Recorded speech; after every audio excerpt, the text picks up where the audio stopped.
Hey guys, welcome back to The Readers. I hope you are having an amazing day. Let's get right into the stories. The first one is a pro-revenge story. The setup: I live in one of those modern duplex houses where they build two homes side by side with mirrored layouts. We share a wall but are otherwise completely separate units. The architecture is typical of new suburban developments. Clean lines, neutral colors, and just enough yard space to make you feel like you have some privacy.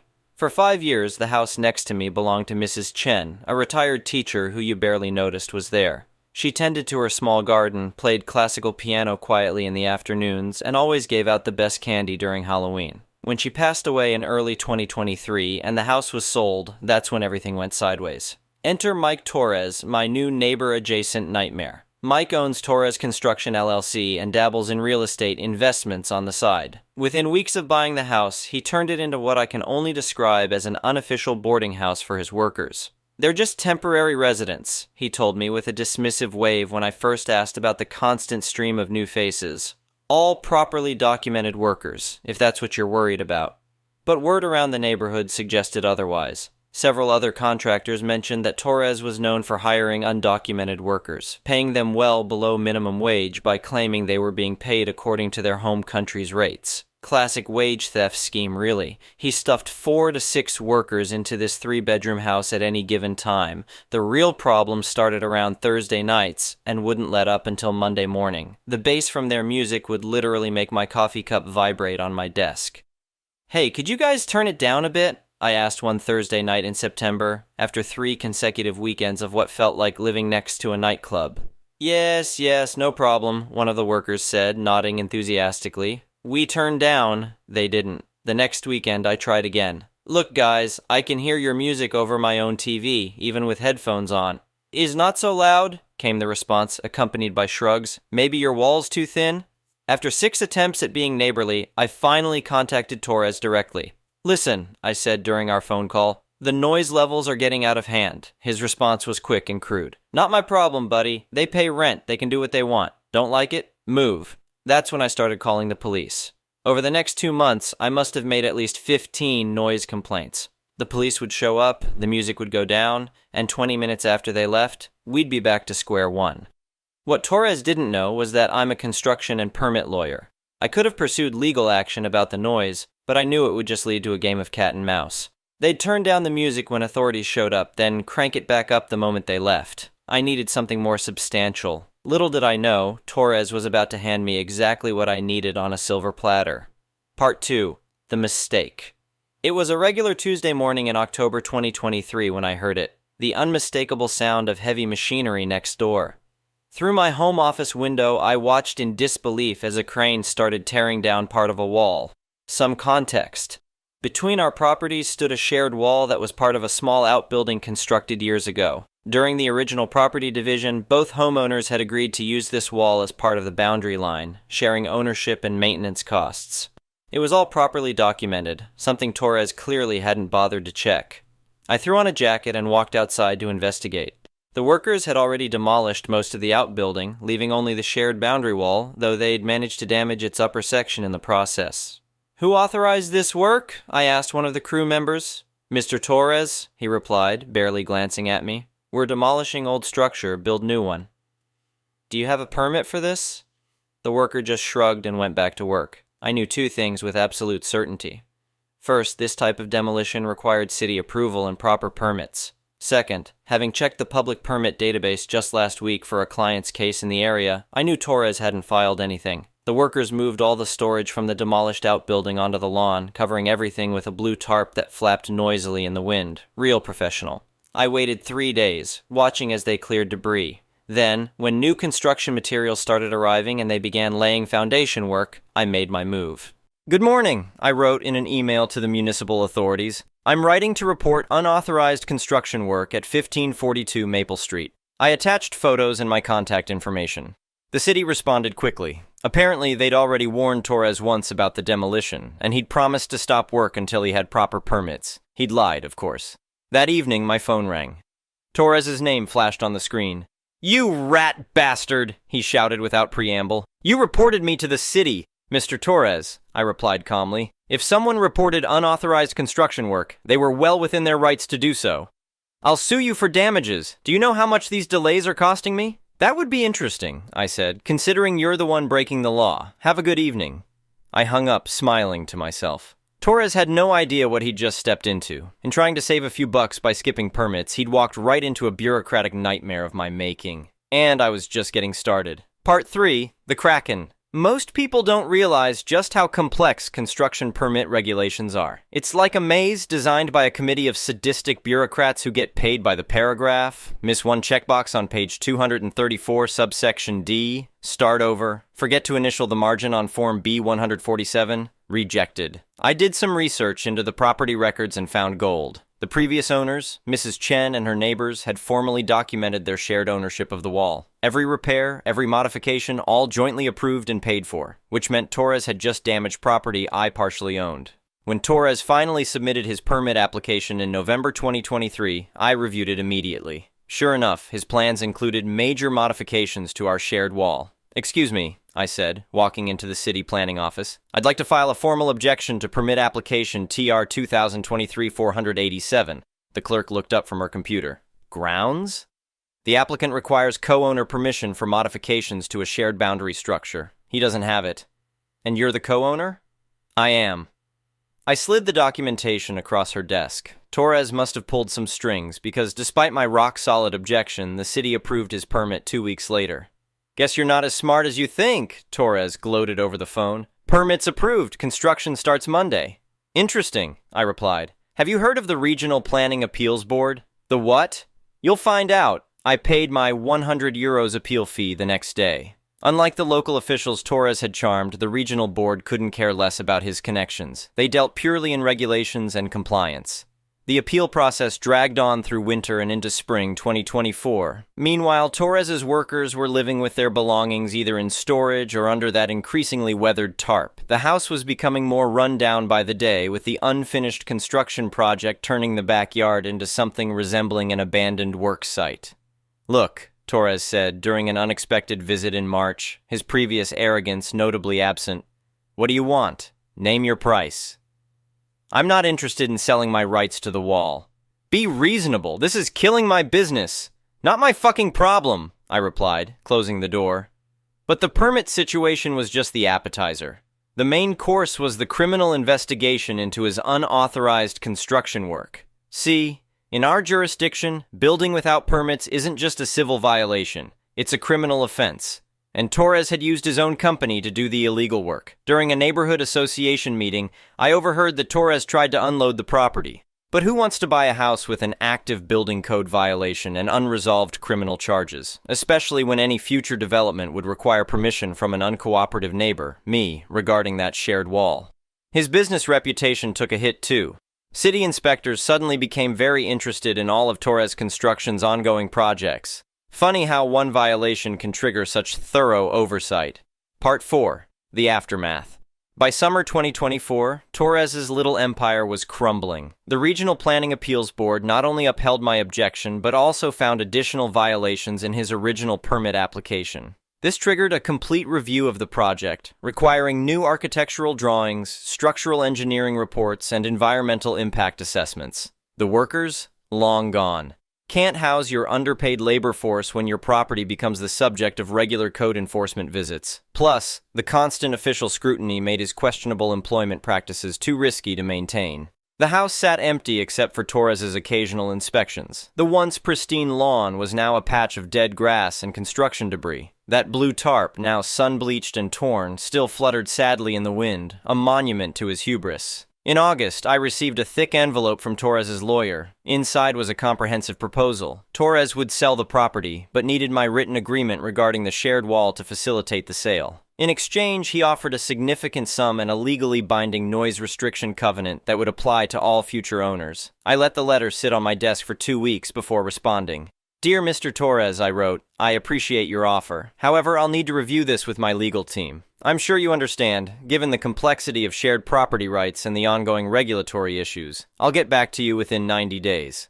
The house finally sold in October 2024 at a substantial loss. The new owners? A retired couple who spent their first week meticulously reviewing the property's permit history and meeting with neighbors to discuss renovation plans. They even invited me over to discuss the shared wall situation over tea. Torres? Last I heard, his construction company was under investigation by the Department of Labor. Apparently, someone, not me this time, tipped them off about his wage practices. The music has stopped. The constant parade of workers is gone. My coffee cup sits still on my desk, undisturbed by bass vibrations. Mrs. Chen's old piano room is being restored by the new owners, who mentioned they have a granddaughter taking lessons. Sometimes, the best revenge isn't some dramatic confrontation. Sometimes, it's just knowing exactly which forms to file, which regulations to cite, and which bureaucratic wheels to set in motion. Then you just sit back and watch the system you know so well do what it was designed to do. I still have all the documentation from this ordeal filed away, just in case, but somehow, I don't think I'll need it anymore. The monster of bureaucracy, once awakened, has a way of perpetuating itself. As for that shared wall, it's still standing, properly permitted and jointly maintained, just as it should be. The next one is an entitled people's story. I never thought I'd be writing one of these posts, but here we are. This whole mess started about 8 months ago when I inherited my grandfather's off-grid cabin and the 5 acres it sits on. The property is located in a beautiful wooded area in northern Michigan, about 2 hours from where I live. My grandfather bought this land back in 1975 and built the cabin himself. It's completely off-grid with solar panels, a well, and a septic system. The cabin sits at the end of a private road, and while there are other properties nearby, it's pretty secluded. The whole area has about 30 homes spread across 200 acres, with most lots being 3-5 acres each. When my grandfather passed away last year, he left me the property in his will. I was thrilled because I'd spent countless summers there as a kid, helping him maintain the place and learning about living off the grid. The property taxes are paid up, and I have all the original deeds and documentation. Here's where the drama begins. About 3 months after inheriting the place, I started getting letters from this homeowners association I'd never heard of, the Pine Ridge Property Owners Association. They claimed my grandfather's lot was actually common property that belonged to all homeowners in the area, and they demanded I cease unauthorized occupation of the land. I called my grandfather's lawyer, who handled his estate, and he confirmed there was no homeowners association when my grandfather bought the property. Apparently, this homeowners association formed in 1990, long after my grandfather's purchase, and some of the newer homeowners had joined it. I wrote back to the homeowners association board president, Karen, yes, really, explaining that my property predated their association and providing copies of the deed and property records. I thought that would be the end of it. Nope. Karen showed up at my cabin one weekend when I was doing maintenance work. She had this condescending smile that made my blood boil. "Hi there," she said, standing on my driveway like she owned the place. "I'm Karen Matthews, the Homeowners Association president. We need to discuss your illegal occupation of common property." I remained calm. "This isn't common property. I have the deed right here." I pulled out a folder with copies of all the documentation. She barely glanced at them. "Those documents are outdated. When the Homeowners Association formed, all undeveloped lots were designated as common property. Your grandfather never registered this lot properly with us." "He didn't need to," I replied. "He owned this land 15 years before your homeowners association existed. This property isn't part of your association." "Well," she said, crossing her arms, "we'll see about that. The board has already voted to reclaim this lot for community use. We're planning to build a playground and picnic area here." I couldn't believe what I was hearing. "You can't just vote to take someone's private property. That's not how this works." She turned to leave but stopped and looked back. "Oh, and by the way, that solar array violates our aesthetic guidelines. It'll need to come down." The harassment escalated from there. The Homeowners Association started fining me for unauthorized modifications to community property. They sent letters threatening legal action. Some members even started parking their cars at the entrance to my driveway, blocking access to my property. I documented everything and installed security cameras around the property. Then I contacted a lawyer who specializes in property law and homeowners association disputes. After reviewing my case, he was practically giddy. "This is one of the most clear-cut cases of homeowners association overreach I've ever seen," he said. "They have absolutely zero claim to your property. Not only that, but their actions constitute harassment and could be grounds for significant damages. We filed a lawsuit against the Homeowners Association for harassment, attempted conversion of property, and numerous other violations." The initial hearing was scheduled for last week. The day of the hearing, I walked into the courthouse with my lawyer, Mike, feeling confident but nervous. Karen was there with the Homeowners Association's attorney, looking smug as ever. She'd brought along several board members who kept glaring at me like I was some kind of criminal. The judge, an older woman named Judge Martinez, didn't waste any time getting to the point.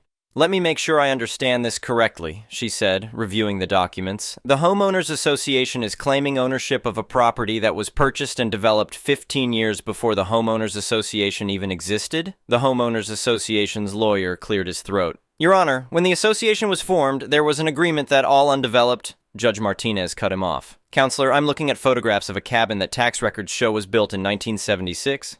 Are you suggesting this was undeveloped land in 1990? The structure wasn't properly registered with—" "That's not what I asked," the judge interrupted again. "Mr. Thompson, can you tell me about the property's history?"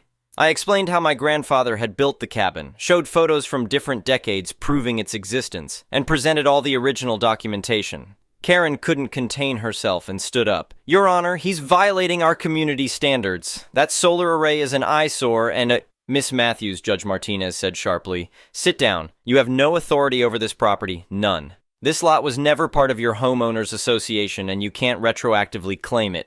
The next hour was essentially the judge systematically dismantling every homeowners association argument, but the best part came when she reviewed the documentation of their harassment. "These actions are unconscionable," she declared. "Blocking access to private property, issuing fraudulent fines, and attempting to convert privately owned land through false claims of authority. This court finds the homeowners association's actions not just baseless but potentially criminal." The judgment was better than I could have hoped for. The Homeowners Association was ordered to pay $50,000 in damages for harassment and attempted property conversion issue, a formal written retraction of all claims to my property, pay all my legal fees, cease any and all attempts to regulate or interfere with my property. Karen looked like she'd swallowed a lemon. But it got even better. Judge Martinez wasn't done. "Furthermore," she continued, "I'm ordering an investigation into this homeowners association's practices. If I find evidence of similar behavior toward other property owners, there will be serious consequences." After the hearing, I overheard Karen arguing with their lawyer in the hallway. "This is ridiculous," she was saying. "How are we supposed to maintain property values with that hippie solar cabin making us look like some kind of commune?" The lawyer just shook his head. "Be thankful he's not pressing criminal charges. My advice, stay far away from his property." I thought that would be the end of it, but Karen and the Homeowners Association had one last surprise for me. The next weekend, I drove up to the cabin and found about 20 people having a picnic on my land. Karen was there, directing people where to set up tables. I called the police immediately and started recording on my phone. "What do you think you're doing?" I asked Karen. She smiled that infuriating smile. "Oh, we're just exercising our right to peaceful assembly. You can't stop us from using common areas." The police arrived quickly. The responding officer, thankfully, was familiar with property law and wasn't buying Karen's argument. "Ma'am," he said, "this is private property. You were just in court over this exact issue. If you don't leave immediately, you'll be arrested for criminal trespass." "But," Karen started. "No buts," the officer cut her off. "Pack up and leave now or you're going to jail." As they were leaving, I heard one of the other homeowners association members say to Karen, "Maybe we should just leave him alone. This is getting expensive." I immediately called my lawyer again, and we filed for a restraining order. The judge granted it the next day, barring Karen and all Homeowners Association board members from coming within 100 feet of my property. But I wasn't done. Remember that investigation the judge ordered? Well, it turned up some interesting findings. The investigation revealed a pattern of the Homeowners Association attempting to seize properties that predated their association. They'd successfully intimidated 3 other homeowners into joining the Homeowners Association against their will, using similar tactics of harassment and false claims of authority. One elderly couple, the Andersons, had actually sold their home at a loss just to escape the harassment. They'd owned their property since 1978, but the Homeowners Association had made their lives miserable with false fines and threats until they gave up and moved. My lawyer immediately contacted the Andersons and the other affected property owners. Within weeks, we had a class action lawsuit on our hands. The local news got wind of the story, and suddenly our quiet property dispute was making headlines. Rogue Homeowners Association attempts land grab of private properties. The district attorney's office got involved after reviewing the evidence. It turned out Karen and several board members had been embezzling homeowners association funds, using the money for personal expenses while claiming it was for community improvements. They'd been hoping to seize my property and several others to build luxury homes and pocket the profits from their sale. One morning, about 2 months after our court victory, I was having coffee on my cabin's porch when several police cars pulled up to Karen's house down the road. I watched through binoculars as she was led out in handcuffs, still wearing her bathrobe and arguing with the officers. The charges were serious: attempted grand theft, fraud, embezzlement, and criminal conspiracy. 5 other board members were also arrested. The DA's office estimated they'd stolen over $300,000 from homeowners association funds over the past 3 years. The class action lawsuit was settled out of court for $2.1 million, split between all the affected property owners. The Andersons were able to buy back their old property, which had fallen into disrepair under the new owners. The Homeowners Association's insurance company, after reviewing the evidence, refused to cover the settlement, leaving the board members personally liable. Karen and her co-conspirators eventually plea bargained. She got 3 years in prison and had to pay substantial restitution. The other board members received varying sentences, mostly probation and fines. The Homeowners Association itself was dissolved by court order. The legitimate members formed a new, much smaller association that only includes properties that actually agreed to join. Their new bylaws explicitly recognize and protect the rights of non-member property owners. As for my cabin, I've made some improvements. I expanded the solar array, making it even more visible just because I can, built a greenhouse, and started a small organic garden. Some of my neighbors who were previously hostile have actually become friendly, asking for advice about installing their own solar systems. The Andersons moved back in last month. Yesterday they came over for dinner, and we sat on the porch watching the sunset. Mrs. Anderson raised her glass in a toast. "To good neighbors and bad homeowners associations getting what they deserve," she said with a smile. "I've started teaching weekend workshops at the cabin about off-grid living and sustainable housing. The irony isn't lost on me that the property Karen tried to claim as a community resource is now actually benefiting the community, just not in the way she intended."